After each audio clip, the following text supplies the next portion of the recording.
Vous dites que ça vient d'il y a 30 ans à peu près. Moi, ça me fait penser à Trudeau. Il me semble que Trudeau était le premier, Pierre de Trudeau, à par son narcissisme, n'est-ce pas, à mépriser le peuple. Et c'est lui qui a voulu faire du Canada un pays de 25 à l'époque, ou 30 millions de Canadiens isolés. Oui.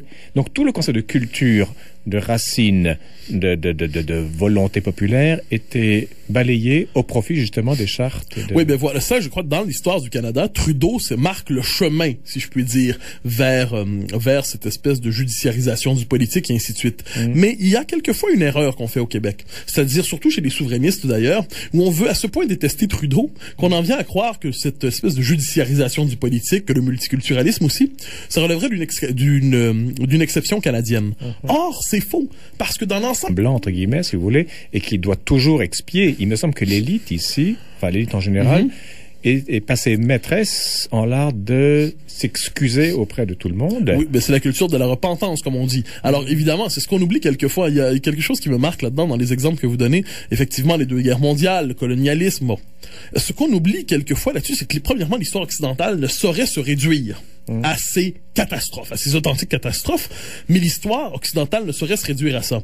Et deuxièmement, il ne faut jamais oublier, par exemple, je donne souvent l'exemple de la Deuxième Guerre mondiale, qu'effectivement, il y a d'un côté, il y a la tentation, il y a le règne totalitaire, barbare, meurtrier, criminel et psychopathe des nazis, mais au même moment, il y a Winston Churchill, il y a le général de Gaulle, il y a Roosevelt, qui sont eux aussi des héritiers de la tradition occidentale et qui vont entrer dans une guerre, non seulement, regardez les textes de l'époque, non seulement contre l'Allemagne, mais contre ce qu'on considère à l'époque, par exemple, comme une agression contre la civilisation chrétienne. Mais le bolchevisme aussi. Ben oui, à tout le moins l'Empire soviétique en est un exemple plus tard. Mais juste au niveau de la Deuxième Guerre, parce que c'est souvent l'exemple qu'on donne, on dit l'Occident a culminé dans la politique concentrationnaire. Un instant, parce que comme je dis, au même moment, ceux qui se réclament aussi de la tradition occidentale vont justement lutter pour la démocratie libérale, pour un humanisme véritable et ainsi de suite. C'est les 3 figures que j'ai données, Churchill, De Gaulle, Roosevelt, et je dirais à la québécoise. Qu'est-ce que ça veut dire?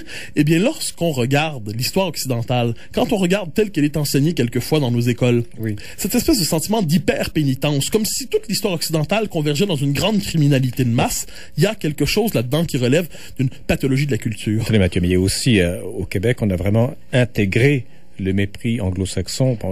On a perdu dans l'histoire quand même. Donc, on a intégré le mépris du protestant envers du catholique. On a intégré le mépris du gagnant envers le perdant.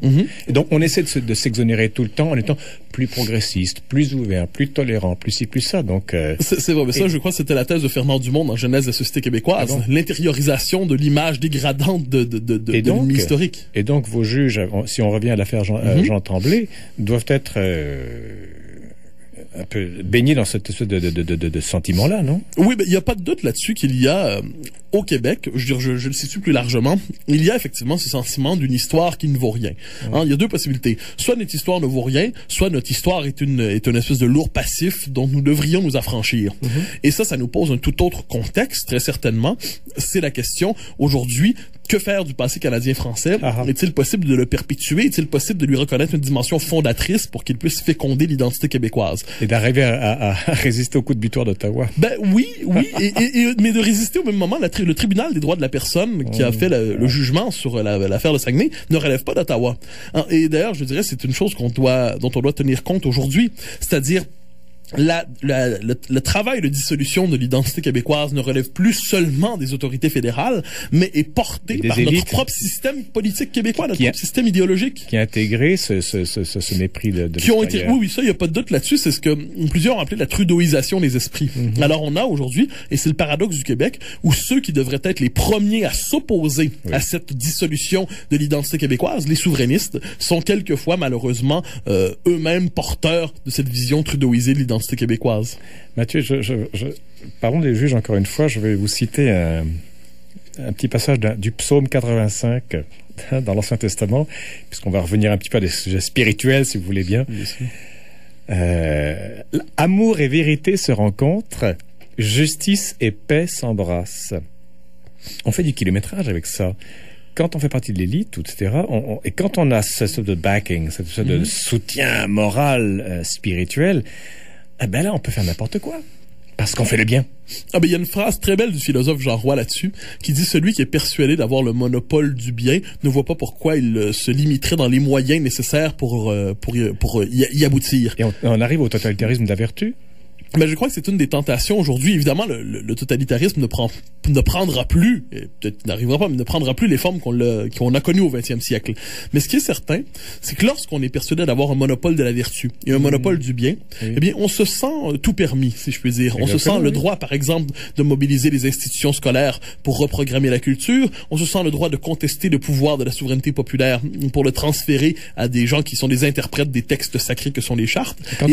Et quand on est victime de l'histoire pendant 5-10 000 ans, on a été opprimé à tort ou à raison, etc. Ça nous donne tous les droits pour réclamer n'importe quoi. Ah, mais bien sûr, ça c'est la politique réparatrice, hein, c'est-à-dire la politique de la repentance. Ouais. Ici, ça y a aucun doute. C'est-à-dire celui qui se présente dans l'espace public avec qui a la bourse idéologique de notre temps, se présente avec des titres qui sont ceux de la victime. Hein? C'est plutôt payant aujourd'hui que d'avoir de soi un récit victimaire. Vous remarquerez que tous les groupes d'ailleurs qui émergent dans l'espace public se présente avec un récit victimaire. Et le paradoxe là-dedans, c'est que bon, mais je dirais que même on l'a vu, évidemment, il y a le mouvement féministe qui a porté ça, mais aujourd'hui, il y a le mouvement masculiniste qui dit non, ce sont les hommes les véritables victimes.